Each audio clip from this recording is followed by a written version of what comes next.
জানো, বিয়ের আগে আমি এতটাই সাহসী ছিলাম, মাঝরাতে কবরস্থানে ঘুরতে যাইতাম। চাপা মারা জায়গা পাও না, যে বিড়াল ইঁদুর মারে তার মুখ দেখলেই বোঝা যায়। তার মানে কি বলতে চাও, আমি ভীতু কাপুরুষ? অবশ্যই, এতটাই ভয় পাও যে রাতের বেলা বউর সাথে ঘুমাও।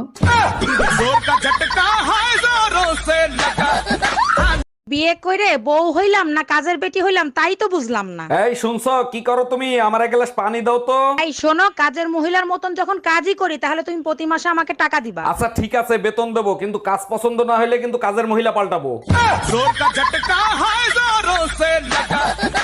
এই কই তুমি, তাড়াতাড়ি খাইতে দাও, খিদা লাগছে। প্রতিদিন রান্না করতে করতে বোর হয়ে যায়, মাঝে মাঝে বাইরে খাইতে যাওয়ার পারমিশন দেওয়া যায় না? প্রতিদিন তোমাকে দেখতে দেখতে আমিও তো বোর হয়ে যাই, মাঝে মাঝে পাশের বাড়ির ভাবির সাথে। তুই একবার যাইয়া দেখ, পুতা দিয়ে জায়গা মতো ছেঁচা দিব।